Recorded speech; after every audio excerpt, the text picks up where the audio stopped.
ये आते हैं, थोड़ा सा काम करते हैं, चले जाते हैं गायब।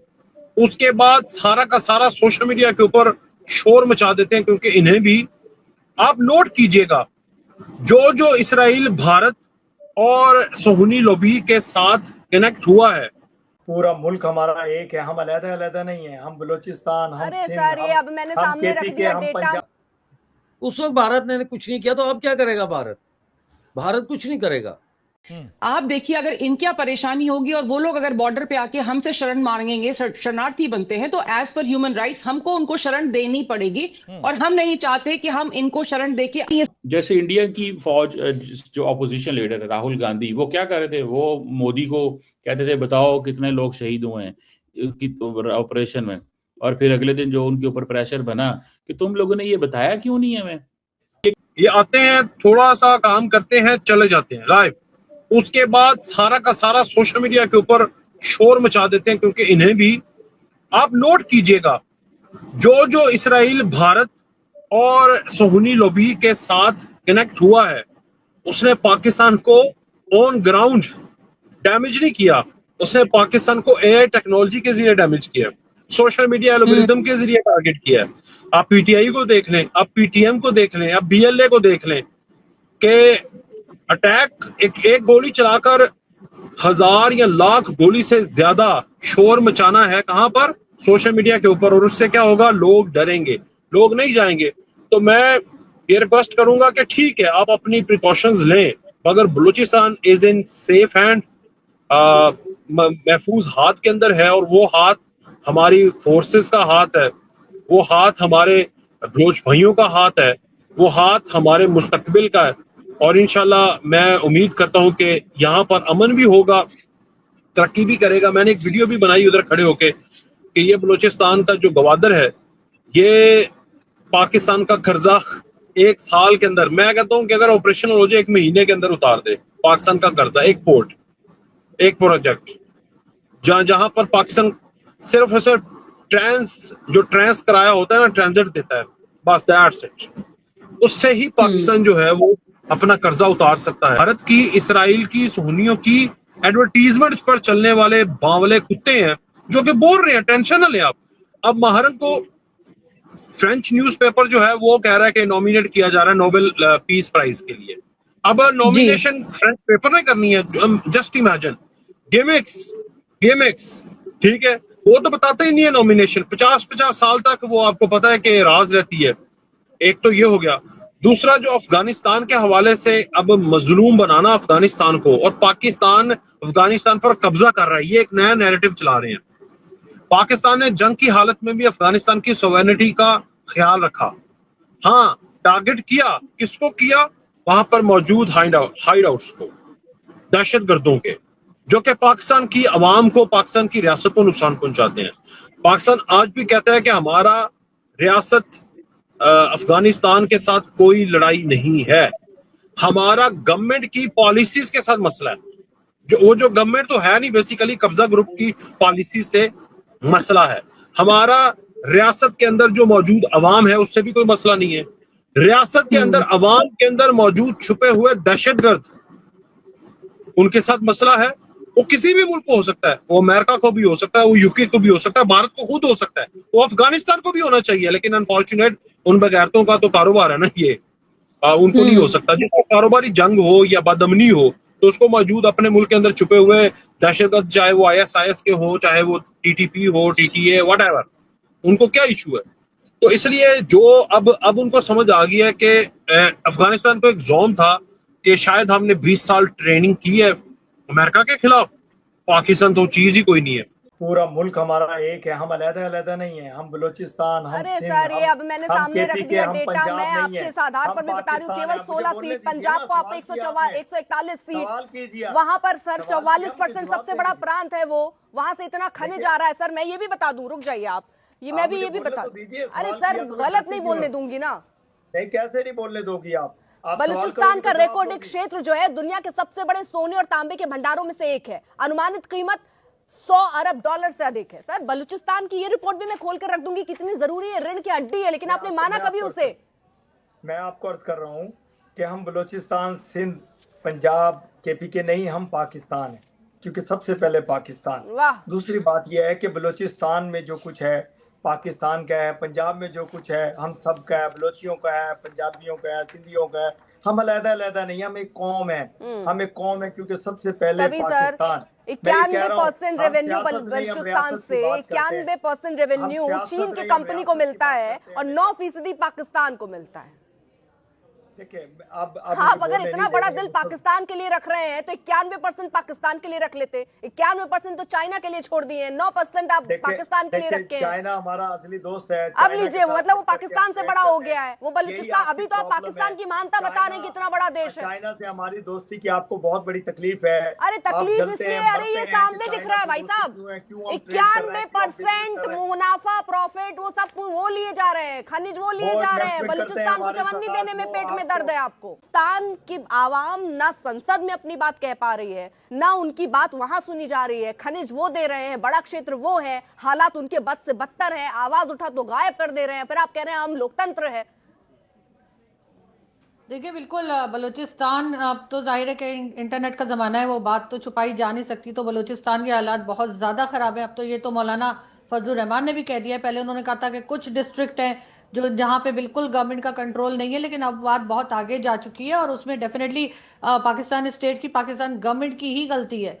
जहाँ के लोग हैं, जिनकी ज़मीन है, उनकी ज़मीन से जो कुछ मिलता है अगर आप वो उठाकर बाकी सारी दुनिया में बांट देंगे, कभी आप ब्रीफकेस लेकर ट्रम्प के सामने चले जाएंगे, कभी आप चाइना को दे देंगे, कभी ये जो इरशाद साहब कह रहे हैं कि जी पंजाब में जाता है हम सबको बांटते हैं। भाई किसी को मिल रहा होता तो लोग बाहर सड़क पे क्यों आते हैं? लोग क्या दिमाग खराब है लोगों का कि सब कुछ मिल रहा है और वो उनके पास हर चीज़ मौजूद है फिर भी वो सड़क पे खड़े हैं?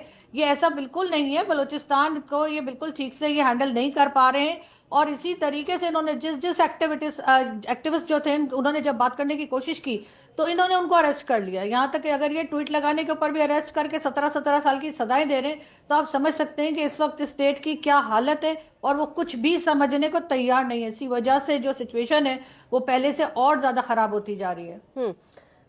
बिलाल साहब, जरा मैं आपसे समझना चाह रही हूँ, ये बात ऐलान तो भले कर दिया जा रहा है कि हम अपना अलग देश बना रहे हैं, लेकिन जो लड़ाई है वो देखिए आसान नहीं है ना। वो कैसे करेंगे, मान्यता कैसे मिलेगी? इनको क्या भारत का भी नहीं डर लग रहा कि भारत देख रहा होगा? इसलिए कि जाहिर है कि हमारा एक इशू तो चलता है कश्मीर का उनके साथ। देखिए, भारत उस वक्त भी देख रहा था, भारत तो उस वक्त भी देख रहा था जब मैं अदिति त्यागी के शो पे पीट रहा था और रो रहा था। आपको याद होगा मेरी वीडियो, ऐसे ऐसे कर रहा था मैं, क्योंकि मुझे लाइव आ रहा था, मैं शॉक में चला गया था। उस वक्त भारत ने कुछ नहीं किया, तो अब क्या करेगा भारत? भारत कुछ नहीं करेगा। ये मैं नहीं सर, भारत तो नहीं करेगा, लेकिन सर हमारे लिए तो एक बुरी बात हो जाएगी ना कि भारत कहेगा देखो जी इनके कश्मीर में क्या कर रहे हैं। वो भारत में कहने से कोई फर्क नहीं पड़ता पाकिस्तान को, क्योंकि जिस लेवल पे कहना चाहिए उस लेवल पे वो नहीं कहेगा। देखे ना, कोई उनका मिनिस्टर बयान दे दे या उनका इंडिया का मिनिस्टर ऑफ एक्सटर्नल अफेयर जो है, डिप्टी उसका सेक्रेटरी जो है, वो आके बयान दे दे, उस बयान की कोई वैल्यू नहीं है। वैल्यू तब बनती है जब प्राइम मिनिस्टर नरेंद्र मोदी जो है वो प्रेस कॉन्फ्रेंस करके पाकिस्तान को वार्निंग दे, जब हाई कमिश्नर जो है दिल्ली वाला पाकिस्तान का, उसको ये मिनिस्ट्री ऑफ एक्सटर्नल अफेयर में बुला के एक्सप्लेनेशन लें। देखें, अफगान तालिबान ने बुलाया ना पाकिस्तान के हाई कमिश्नर को, एम्बेसडर को बुलाया था ना अपने वजारत खारजा में, जब बमबारी हुई है तो उन्होंने अपनी जो भी है थोड़ी बहुत जुर्रत का मुजाहरा किया है। इनको भी ये चाहते, ये डर गए। मेरा ये मानना है कि इंडियन गवर्नमेंट जो है, बीजेपी की सरकार, वो डर गई है पीओजेके से, क्योंकि पीओजेके में जो कुछ हो रहा है इसका स्पिल ओवर जो है अब जम्मू और कश्मीर में देखा जा सकता है काफी हद तक, क्योंकि जम्मू में जो पीओजेके के हैं रिफ्यूजीज जो वहां पे 1.5-2 लाख है, उन लोगों ने मुजाहरे किए हैं। उन्होंने मोदी को कहा है कि आप इसमें मुदाखलत करें, हमारे बहन भाई वहां मारे जा रहे हैं। कश्मीर के अंदर जो है लोगों ने लाल चौक में जाके मुजाहरे किए, जिसके बाद मुझे ये बताया गया कि भारत ने श्रीनगर में प्रोटेस्ट करने पर पाबंदी लगा दी है, ये कह के कि सिक्योरिटी खदशात हैं। तो यानी कि अगर भारत ने प्रेशर बिल्ड करना हो पाकिस्तान पे या इसको कैश करना हो तो फिर वो लाखों की तादाद में लोगों को कहेंगे निकलो बाहर, श्रीनगर में भी, जम्मू में भी, दिल्ली में भी जाओ, एम्बेसी के बाहर मुजाहरा करो। तो मतलब ये है कहने का कि हर लिहाज से नजर आ रहा है कि बीजेपी की मोदी सरकार जो है वो इस मामले में पाकिस्तान को फ्री हैंड दे रही है कि मारो, जो मर्जी करो, इस किस्से को खत्म कराओ, नहीं तो हमारे ये जैसे जंगल की आग फैल जाती है ये इधर भी आ जाएगी, कैलिफोर्निया बुश फायर की तरह। तो ये हिंदुस्तान जो है वो एक बहुत नादर मौका उसने खो दिया है मेरे नजदीक। मैं तो चाहता हूं कि पीओजे और गिलगित बल्तिस्तान भारत का हिस्सा हो, इसमें तो कोई दो राय नहीं है। मैं बीजेपी का हिस्सा थोड़ी बना रहा हूं या कांग्रेस का हिस्सा, मैं तो एक देश का, एक यूनियन का हिस्सा बनना चाहता हूं। और लेकिन बीजेपी जाहिर है उसने साबित किया है और कर रही है मुसलसल कि वो पीओजे को वापस लाने में कोई दिलचस्पी नहीं रखते और वो स्टेटस को में बिलीव कर रहे हैं। और ये जो नादिर मौका है, अगर अभी तो ये इस नादिर मौके पर वो पीओजे के लिए ड्रोन्स के जरिए जो है वो राशन भेज सकते हैं यकजहती का इजहार करने के लिए, वो भी नहीं भेज रहे वो। और कुछ नहीं तो मैंने कितनी दफा इंडियन टीवी चैनल्स पे कहा है कि भाई आप लाइन ऑफ कंट्रोल के इंडियन साइड के ऊपर कैंप सी लगा दो, 100 कैंप लगा दो उधर, एक सिंबॉलिक उसकी सिग्निफिकेंस होगी कि भाई हमने लगा दिया। आप एक दफा उनको बोलो तो सही कि हाँ आ जाओ, कोई टेंशन नहीं है। आप कुछ करते ही नहीं है, बल्कि इनके जो इंडिया के यूट्यूबर्स हैं वो तो तंज कर रहे हैं पीओजे के लोगों पे कि हाँ तुम लोगों ने तो दहशतगर्द पाले थे, उस वक्त कहाँ थे तुम जब पुलवामा हुआ, उस वक्त कहाँ थे तुम जब पहलगाम हुआ। मतलब आप देखिए अगर इनकी परेशानी होगी और वो लोग अगर बॉर्डर पे आके हमसे शरण मांगेंगे, शरणार्थी बनते हैं, तो एज पर ह्यूमन राइट्स हमको उनको शरण देनी पड़ेगी। और हम नहीं चाहते कि हम इनको शरण देके अपने यहाँ और भी समस्या बढ़ाए, क्योंकि हम इनका करेंगे क्या। बलूचिस्तान इनका अपना मसला है और वहां पर because of the miss governance ये समस्याएं उत्पन्न हो रही है। पहली बात, आपने उनके साथ में धोखा किया, उनको जबरदस्त विलय किया, जबकि जो उनका जो केस था वो खुद जिन्ना साहब ने लड़ा था और उनको लगा था कि हमें आजादी मिल जाएगी, लेकिन आपने धोखे से उनको अपने आप मिला लिया। उसके बाद देखिए जो बलोच लोग हैं वो सिंध के लोगों से ज्यादा पढ़े लिखे हैं। आप देखिए जो कराची में जो पैसा है वो पाकिस्तान में पंजाब से ज्यादा है, लेकिन वहां पे लोग पढ़े लिखे कम है बनिस्बत बाकी प्रांतों के। लेकिन बलूचिस्तान इतना बड़ा इलाका होने के बावजूद भी वहां पर जो भी इन्होंने कोशिश की है विकास करने की, वो विकास का पैसा जो है वो कहीं और गया है, वहां के लोगों को नहीं मिला है। कहां गया? तो अगर पंजाब में गया है, कराची में गया है, जो पाकिस्तानी सेना बैठी हुई है वो लेके दुबई में घर खरीद रही है भाई, तो वो कहां जा रहा है पैसा। और इसीलिए देखिए बहुत सारे लोगों को पीओजे में भी बसाने की कोशिश कर रहे हैं जो रिटायर्ड इनके फौजी हैं या पुलिस वाले हैं, क्योंकि उसके दो काम होते हैं। देखिए एक तो पहली चीज है कि वहां की जो डेमोग्राफी है उसको छेड़ा जाता है, दूसरी चीज जो है वो जो आतंकवादी हैं उनके लिए लॉन्च पैड का काम करते हैं। इसीलिए जब ऑपरेशन सिंदूर हुआ था तो भारत ने कहां पे हमले किए थे? देखिए पाकिस्तान ऑक्यूपाइड जम्मू एंड कश्मीर में हमले किए थे, क्योंकि वहीं से ये जो टेरर फैक्ट्रीज है वो चल रही थी। सो इसीलिए इट इज वेरी क्लियर कि वो पैसा कहां जाता है। अब इसमें अमेरिका का क्या इंटरेस्ट है? अमेरिका नहीं चाहता है कि जो पाकिस्तान में न्यूक्लियर बॉम्ब है वो कहीं किसी तरीके से किसी भी टेररिस्ट ऑर्गेनाइजेशन के हाथ में लगे। दूसरा, ये जो हथियारों की बात कर रहे थे वो हथियार तो सारे अमेरिकी हथियार है, ये समस्या अपने देश में चाहिए ही नहीं। अब इन्होंने सतलुज मूवी का जिक्र किया था तो ये कह रहे थे टेररिज्म। भाई हमारे यहाँ पाकिस्तान स्पॉन्सर्ड टेररिज्म खालिस्तान के रूप में था, जिसको हम खत्म कर चुके हैं विद द डायलॉग। हमारे यहाँ जो नॉर्थ ईस्ट की समस्या थी उसको हम खत्म कर चुके हैं विद डायलॉग्स। तो हमारे यहाँ पे और इनके यहाँ पे क्या देखिए फर्क है कि इनके देश को भी तभी आजादी मिली थी जब हमें मिली थी, और हम चांद पे पहुंच चुके हैं, मंगल पे पहुंच चुके हैं। हमने ब्रिटेन को देखिए प्रधानमंत्री तक दिया है, तो पाकिस्तान क्या दे रहा है? उसके बाद ये एफएटीएफ की ग्रे लिस्ट में 3 बार रहे हैं। तो ये हमें बताएं, भारत ये कह रहे थे ना ज्यादा फर्क नहीं है, तो भारत कितनी बार एफएटीएफ की ग्रे लिस्ट में रहा है? दूसरा, जो आईएमएफ के लोन की बात कर रहे थे तो एक साइफर लीक हुआ था डोनाल्ड लू वाला, जिसमें उन्होंने बहुत क्लियरली बताया था कि हिदायत मिली थी पाकिस्तान को कि आप इमरान खान को सत्ता से हटाएं, क्योंकि वो रशिया के बहुत क्लोज हो गए थे उस समय इन्होंने ऐसा ही किया। उसके एवज में इनको एड मिली थी जिससे इन्होंने आईएमएफ का लोन रीपे किया था और यूक्रेन को इन्होंने असलहा प्रोवाइड किया था उस समय। और उसके अलावा इनकी और एक जो बात थी, हाँ, जो टेररिस्ट की ये बात कर रहे हैं, तो मेहरान बलोच कौन सी टेररिस्ट है? वो तो बात कर रही थी, वो उठा रही थी कि भाई जो लोग गायब हुए उनके बारे में बताइए। आपने उस बच्ची को टेररिस्ट बना दिया। तो आपके यहाँ पे और हमारे यहाँ पे जमीन आसमान का अंतर है। और जैसा मैं कह रही हूँ कि भारत को कोई इस चीज में इंटरेस्ट नहीं है कि आप बलोचिस्तान में क्या करते हैं, आप पीओजेके में क्या करते हैं, आप सिंध में क्या करते हैं, बिकॉज वो आपकी समस्या है। आप उस अपनी समस्या से निपटे, हमको आपसे कुछ लेना देना नहीं है। देखिए, आसिफ मुनीर साहब ढोल पीट रहे थे कि ऑपरेशन शबान चल रहा है। अगर आप इतना ही सक्सेसफुल हो रहे थे ऑपरेशन शबान को लेके, तो फिर ये हमले किस तरीके से हो रहे हैं? तो कहीं ना कहीं आपके इंटेलिजेंस की चूक है, आपकी सेनाओं की चूक है। बलूच लिबरेशन आर्मी के फतेह स्क्वाड ने एक बड़ा दावा किया है कि उन्होंने पाकिस्तानी सेना के काफिले पर अटैक करके 45 से ज्यादा सोल्जर को नामोनिशान मिटा दिया है।